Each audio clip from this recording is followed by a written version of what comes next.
গত 10ই এপ্রিল চট্টগ্রামের বদ্দারহাটের চান্দগাঁওয়ে জমি দখলের সংবাদ সংগ্রহ করতে গিয়ে হামলা শিকার হন দীপ্ত টিভির 2 জন সহ 4 জন সাংবাদিক। ওই ঘটনায় তীব্র নিন্দা জানিয়েছেন চট্টগ্রামের 8 আসনের সংসদ সদস্য মঈনুদ্দিন খান বাদল। খবরের পিছনে ছুটে খবর বের করতে চাইলে, বিশ্লেষণধর্মী খবর দিতে চাইলে বা একটা খবরেই দিতে চাইলে যারা বাধার সৃষ্টি করবে তারা দেশের আইন অনুযায়ী গহিত অপরাধ করছেন। হুএভার হি ইজ, তিনি যেই হন, সাংবাদিকের বক্তব্য বন্ধ করে দিতে চাইলে আপনি অন্ধকারের দিকে চলে যাবেন। সো এই কাজটি করতে যারা বাধা দেয় তারা নির্দিষ্টভাবে বেআইনি কাজ করছেন, গহিত কাজ করছেন। হামলার শিকার সাংবাদিকদের বিচার পাওয়া উচিত বলেও মনে করেন তিনি। সাংবাদিক যদি নির্যাতিত হয় তিনি নিশ্চয়ই মামলা করতে পারেন এবং তিনি দেশবাসীকে দেখিয়ে দিতে পারেন যে ভাই মামলা করেছি, মামলার কোনো গতি নাই, পিপুল উইল ফর্ম এ ওপিনিয়ন। তিনি দেশবাসীকে বলতে পারেন এই যে দেখেন আহত, আঘাতের চিহ্ন, কিন্তু আমরা কোনো সুবিচার পাইনি। তখন যেটা হয়, পাবলিক মারাত্মকভাবে একটা সিদ্ধান্তে চলে আসতে পারে। একজন সাংবাদিক তিনি যদি বিচার না পান, যে কোনো নাগরিক প্রশ্ন করতে পারে তা আমার বিচারটা কোথায় হবে, আমি কোথায় বিচার পাব?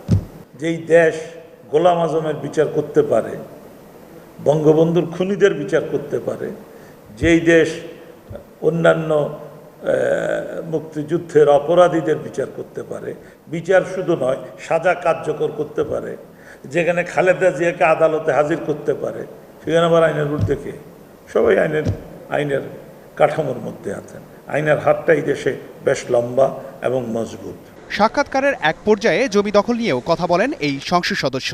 আমি বাধা দিয়েছি, বাধা দেওয়ার পরে আত্মসমর্পণ করেছেন, গত পার্লামেন্টে মাপ চেয়েছে, চুপচাপ ছিল, আবার শুরু হয়েছে। আমার এলাকার সাধারণ মানুষের জায়গা যখন দখল করছে, আমার সাথে রীতিমতো হইচই হয়েছে, প্রতিবাদ হয়েছে। এই জমি জমার দখল, এই যে প্রক্রিয়াটি, এই প্রক্রিয়ার মাধ্যমে যারা বিত্তবান হন, অর্থবান হন, শক্তিমান হন, তারাই কিন্তু পট পরিবর্তন হলে লেজ গুটিয়ে সবার আগে দৌড় দেন। সুতরাং যে কোনো সরকারের উচিত এই মানুষগুলোর ব্যাপারে, যারা অপরের জমি লুণ্ঠন করে, যারা গরিব মানুষের দাবি অধিকারকে ভুলুণ্ঠিত করে, তাদের ব্যাপারে কোনো ধরনের ছাড় দেওয়াটা কোনো সরকারের উচিত নয়। এবং এই ছাড় দিলে এই যে বিক্ষোভ জমা হয়, এই ক্ষুদ্র ক্ষুদ্র বিক্ষোভগুলো সংকলিত হয়ে একদিন বিস্ফোরিত হতে পারে। আনিসুর রহমান, দীপ্ত সংবাদ, ঢাকা।